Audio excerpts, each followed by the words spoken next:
Varicose veins కి సరైన చికిత్స కోసం సంప్రదించండి ఎవిస్ హాస్పిటల్. నమస్తే రమగారు. నమస్తే జయ. రమగారు, ధనుర్మాసంలోకి వెళ్ళబోతున్నాం కదా. కార్తీకం తర్వాత వెంటనే ప్రారంభమవుతుంది కదండి. ఈ మాసం యొక్క విశిష్టత, అవలంబించాల్సిన విధి విధానాలు ఒక్కసారి మాట్లాడుకుందాం. కార్తీక మాసం తర్వాత వచ్చే మాసం మార్గశిర మాసం. అయితే మార్గశిర మాసం రాగానే ధనుర్మాసం కాదు. మార్గశిరంతో సంబంధం లేదు దానికి. మార్గశిరంలో ధనుర్మాసం ప్రారంభం అవుతుంది. మార్గశిరమే ధనుర్మాసం కాదు. మార్గశిరంలో ధనుర్మాసం ప్రారంభం. మరి అప్పుడు మాసం అని ఎలా వచ్చింది? చెప్తాం అది చెప్పాలి. మొన్న ఎవరో కూడా అడిగారు, మామూలుగా మనకి మాసాలు ఇవన్నీ ఎలా వస్తాయి? చాంద్రమానం ప్రకారం, అంటే చంద్రుని యొక్క కదలికలతోటి మనం కళలు పెరుగుడు తగ్గుడుతోటి తిథులతోటి తయారవుతుంది కదా. అవును. ఇప్పుడు మనకి పాడ్యమితోటి నెల మొదలవుతుంది. అమావాస్య వెళ్ళగానే స్టార్ట్. పౌర్ణమి దాకా 15 రోజులు, పౌర్ణమి నుంచి మళ్ళీ 15 రోజులు అమావాస్య. అమావాస్య వెళ్ళంగానే మళ్ళీ నెలపడుపు తప్పకుండా చంద్రుడు. అమావాస్య వెళ్ళంగానే చంద్రుడు అమావాస్య నాడు ఏమీ కనపడ్డు. మా పాడ్యం నాడు ఏదో ఎటాగో ఉంటాడు. తర్వాత స్లోగా కనపడడం మొదలు పెడతాడు.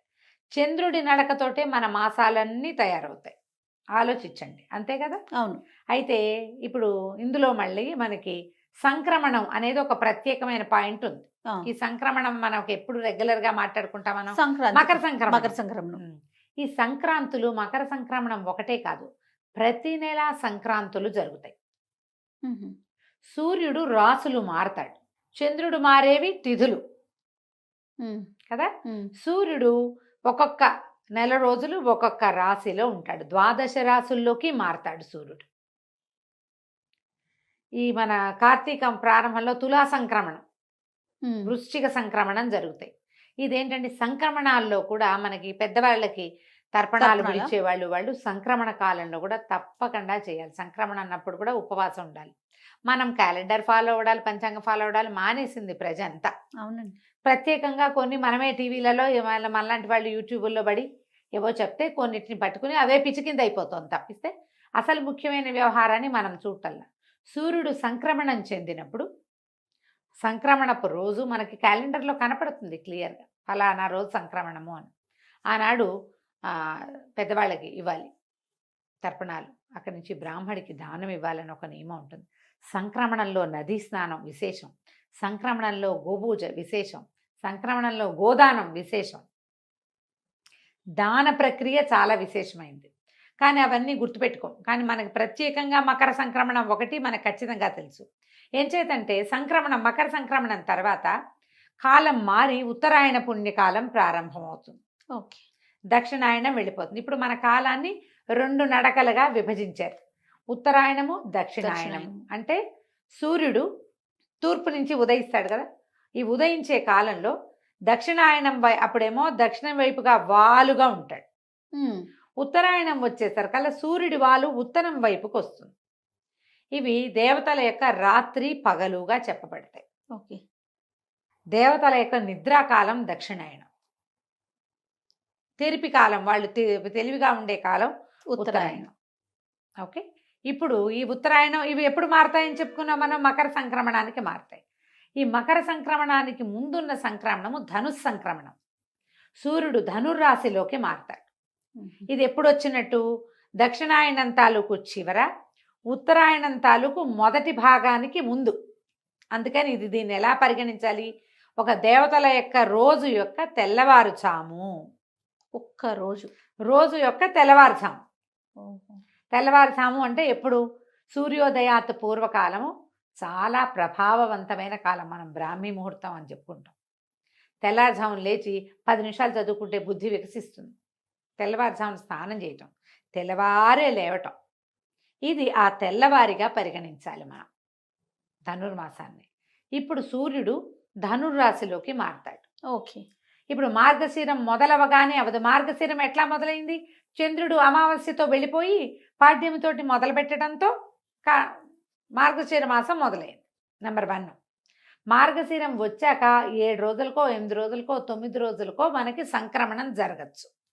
ఈ సంవత్సరం ఏం జరిగింది, మనకి అధిక శ్రావణం రావటం వల్ల మార్గశీర్షము రావడము, సంక్రమణం జరగటము దగ్గరగా అయిపోయింది. అవును. మనకి కార్తీక మాసం 12వ తారీఖుతో అమావాస్య అయిపోతుంది.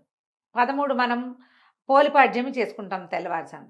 13, 14, 15 3 రోజులు మార్గశిరంలోనే గడుపుతాం. 16వ తారీఖు సంక్రమణం జరిగిపోతుంది. ఓకే. డేట్లు కొంచెం ముందు వెనక అవుతాయి, కానీ 16వ తారీఖు సిద్ధమే, అందులో మార్పు లేదు.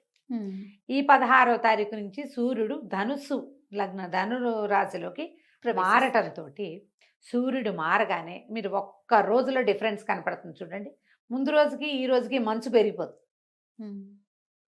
ఒక్క రోజులో డిఫరెన్స్ వచ్చేస్తుంది. ఈ రాశిలోకి మారేసరికి సూర్యుడు ఇంకా మందంగా అయిపోతాడు. వెచ్చదనం బాగా తగ్గిపోతుంది. పొద్దుటిపూట అసలు కనపడ్డు మనకి. బాగా 10 అయితే కానీ సూర్యబింబం మనకి కంటికి కనిపించదు. ఈ సమయం పూర్తిగా పురుషోత్తమ మాసం అని చెప్పబడేటువంటి ఈ మార్గశిర మాసంలో విశేషంగా విష్ణు పూజ చేయాలి. మధుసూదన నామధేయంతో విష్ణువు కొలువై ఉంటాడు.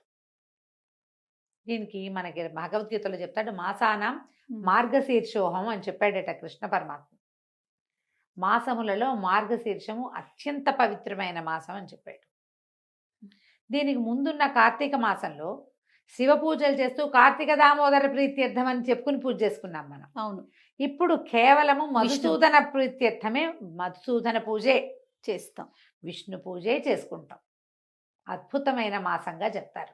అయితే ఈ మాసంలో చేసే పూజా విధానము అందరూ చేయరు. ఈ 16వ తారీఖు నుంచి మేము ధనుర్మాసం అంటారు, మార్గళి అంటారు, దాని పేరు అది. ఈ మార్గళిలో విష్ణు పూజ విశేషంగా చేయబడుతుంది. నెలగంటు పెట్టడం, దాన్ని నెలగంటు పెట్టడం, నెలపట్టు అంటారు. ఇక్కడి నుంచి పూర్తిగా నెల రోజుల పాటు, అంటే మార్గశిర మొదలైన 4వ రోజున స్టార్ట్ అయింది ఇది. అంటే పుష్యమాసం వచ్చేయాలి కదా. అవును. ఈ ధనుర్మాసము అనేది మొదలయ్యేసరికి పుష్యమాసం వచ్చేస్తుంది. పౌష్యలక్ష్మి వికసిస్తుంది. అప్పటికి బంతిపూలు బ్రహ్మాండంగా వస్తాయి, వరి ఇంటికి చేరుతుంది, కొత్త అల్లుళ్ళు వస్తారు, సంక్రమణం వస్తుంది. సంక్రమణం పూర్తిగా భగవత్కాలము అది. ఆ సంక్రమణం చాలా మంచిది. మకర సంక్రమణంలో ఈ సంవత్సరం అంతా సంక్రమణాల్లో చేయవలసినవి ఏవి చేయని వాడు కూడా మకర సంక్రమణం నాడు అన్ని రకాల దానాలు ధర్మాలు ఏది చేసినా 12 చేసిన ఫలితం లభిస్తుంది. దేవతలంతా కళ్ళు విప్పి నిద్రలేస్తారు. పూర్తిగా ప్రసన్నంగా ఉండే కాలం.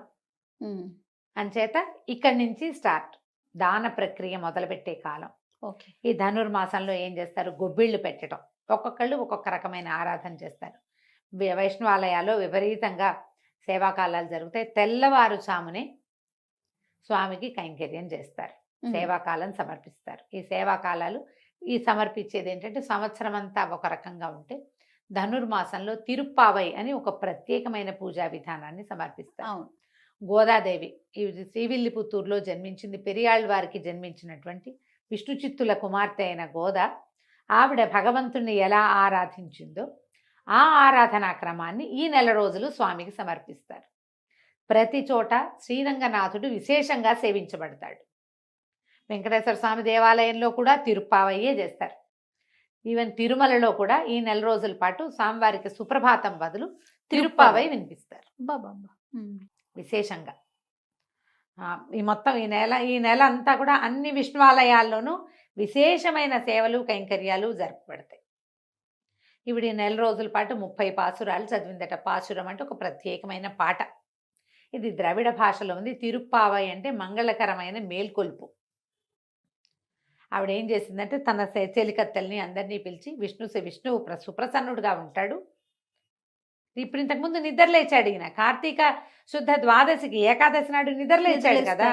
నిద్రలేచి అత్యంత ప్రసన్నుడుగా ఉంటాడు. ఆయనకి అత్యంత ప్రీతిపాత్రమైన మార్గశిర మాసము, సూర్యుడు సంక్రమణం చెంది దేవతలందరూ కొలువయ్యే కాలము. వాళ్ళందరూ నిద్రలేస్తారు. తెల్లవారు ప్రబోధ సమయం కదా. అవును. వాళ్ళు నిద్రలు లేచే కాలం ఇది.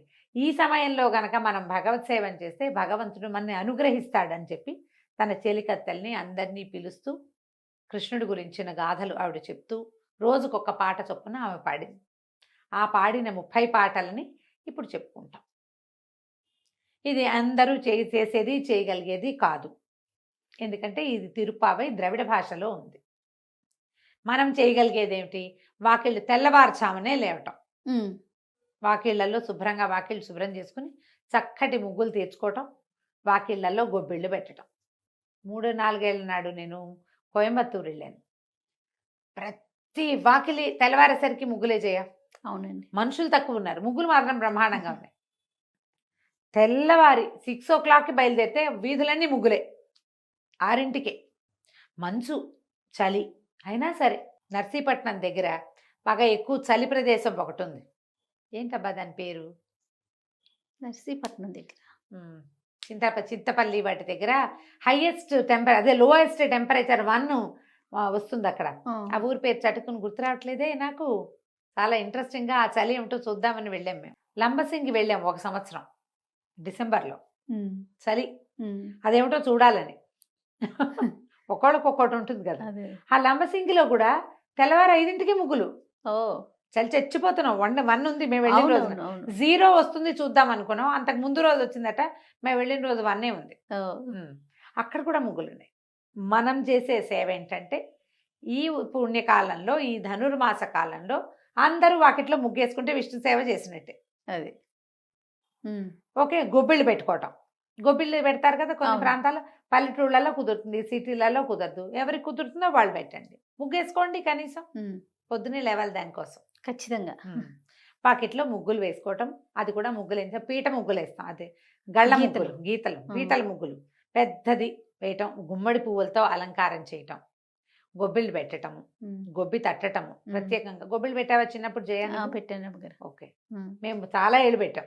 ఓకే, చిట్టుగూడూరులో ఉన్నంత కాలం ప్రతి సంవత్సరం పెట్టేవాళ్ళం గొబ్బిళ్ళు. మాకు మంచి గొబ్బిళ్ళు సరదా. మా గొడ్లు బాగా ఉన్నాయి, ఆవులు బ్రహ్మాండమైన ఆవులు ఉన్నాయి. సో మంచి అవకాశం లభించేది. తర్వాత కూడా ఇప్పటికి కూడా మా వాళ్ళు పెడతారు. అయితే ఈ గొబ్బిళ్ళు పెట్టుకోవటం, తర్వాత దేవాలయ దర్శనము మంచిది. ఇందులో ఈ 30 రోజుల ధనుర్మాసంలో 10 రోజులైనా ఈ సేవాకాలాన్ని చూడడం, 8 రోజులైనా, 6 రోజులైనా, 2 రోజులైనా, కనీసం 1 రోజైనా విష్ణువాలయ దర్శనం మంచిది. ఓకే, ఎలా అవకాశం ఉంటే అట్లా. ఇప్పుడు తిరుపావై చెప్పడం, నాకైతే తిరుపావై రాదు. ప్రతి సంవత్సరం నేను అడుగుతూ ఉంటాను, మీరు ఇదే చెప్తున్నారు. నేను నేర్చుకోలేదు. ఈ సంవత్సరం నేర్చుకుందామని ట్రై చేశాను జయ, నిజంగా సుమన్ టీవీ కోసమే. అవకాశం లభించలే. అదే కొద్దిగా శ్రద్ధారాహిత్యం కూడా. ఎండాకాలం అవకాశం లభించినప్పుడు శ్రద్ధ లేదు, శ్రావణ మాసం వచ్చేసరికి అవకాశం తప్పిపోయింది. ఎవరి దగ్గరైనా కుదురుగా నేర్చుకుని వచ్చే సంవత్సరం ఏమైనా చెప్పగలనేమో ట్రై చేస్తా. ఓకే, సరే, అవకాశం ఉన్న వాళ్ళు మీకు రాకపోతే అది చదవాల్సిందేనని పెట్టుకోవద్దమ్మా. అలాంటిది ఏమీ లేదు. మనం ఏం చేయొచ్చు అంటే, ఇది ధనుర్మాసం మంచిదని మనకు తెలుసు, ముగ్గులు వేసుకుంటాం మనం. మనకు తిరుపావై రాదు, లేదు పూజ, అసలు మనం వైష్ణవులం కాదు, ఏం పర్వాలే. కానీ విష్ణువే జగన్నియామకుడు, ఈ ప్రపంచాన్ని నడిపించేవాడు ఆయనే. ఆ కాలమే చేయక్కర్లా, ఏదో ఒక చేతకొచ్చిన సేవాకాలం చేసుకోవచ్చు మనం. ప్రతిరోజు కృష్ణగాథలు వినొచ్చు, చదవచ్చు. విష్ణు సంబంధమైనది ఏ స్తోత్రమైనా చదువుకోవచ్చు. కృష్ణాష్టకం చదవచ్చు, అచ్యుతాష్టకం, నారాయణాష్టకం, గోవిందాష్టకం, మధురాష్టకం, జగన్నాథాష్టకం, ఏదైనా చదువుకోండి. విష్ణు సహస్రనామం చదవండి, అన్నిటికంటే అద్భుతమైంది. చిన్నదో పెద్దదో, కృష్ణాష్టకం మరీ బుజ్జిది, అన్నిటికంటే చిన్నది. నాకు మీతో విష్ణు సహస్రనామాలు చెప్పించాలని ఎప్పటి నుంచి అడుగుతున్నాను రమ్మగారు. తిరుపావై తప్పించేసుకున్నారు. సరే, ఓకే, అది ద్రవిడ భాషలో ఉంటుంది, నిజంగానే కష్టసాధ్యం. కానీ విష్ణు సహస్రనామాలైనా పెట్టుకుందాం రమ్మగారు. ఒక 2 లైన్లు, లేకపోతే 4 పెట్టుకుని దాని అర్థం చూద్దాంలే జయ, చెప్తాం. భగవంతుడు దానికే అవకాశం ఎప్పుడో ఇస్తాడంటారా? ఏమో, చూద్దాం. ఇన్నిటికి ఇచ్చాడు, దానికి ఇస్తాడేమో. మీ అవకాశాలను బట్టి ఎక్కడ మన దగ్గర వేణుగోపాల స్వామి గుడి, రామాలయము, తర్వాత వెంకటేశ్వర స్వామి గుడి, నరసింహస్వామి గుడి, ఏ దేవాలయానికి వెళ్ళినా సేవాకాలం జరుగుతుంది. తప్పకుండా స్వామిని దర్శించండి, ఆండాళ్ళని దర్శించండి. ఆమె మానవ స్వరూపంలో జన్మించింది. భగవంతుణ్ణి చేరటానికి ఎలాంటి ప్రీతిపాత్రమైన పని చేసినా భగవంతుడికి ప్రీతి దేనికి చెందుతాడు? శ్రద్ధ, భక్తి ఉంటే చాలని చెప్పింది. అవి 2 ఉంటే చాలని ప్రపంచానికి చాటి చెప్పిన తల్లి. ఈ 30 రోజులు ఆమెను పూజిస్తారు ప్రత్యేకంగా. ఆమెను చూసి ఒకసారి దండం పెట్టుకుని ఒకసారి దేవాలయ దర్శనం చేసుకున్నా కూడా చాలా మంచిది. మీ అవకాశాలను బట్టి చేయండి. ధనుస్సు వెళ్ళగానే చివరికి ఏం చేస్తారు, చివరి రోజులో గోదా కళ్యాణం, గోదా రంగనాథ స్వామి కళ్యాణం చేస్తారు. కళ్యాణం చేస్తారు. అవకాశం ఉంటే ఏదైనా రంగనాథ స్వామి దేవాలయమో క్షేత్రానికి వెళ్ళటము ప్రయత్నం చేసి చూడండి, మీ కుదిరికను బట్టి. తప్పకుండా. మేము ఈ అవకాశాన్ని బట్టి చేయొచ్చు. ఇది ధనుర్మాస విశేషం. సంతోషం రమ్మగారు. నమస్తే. నమస్తే జయ.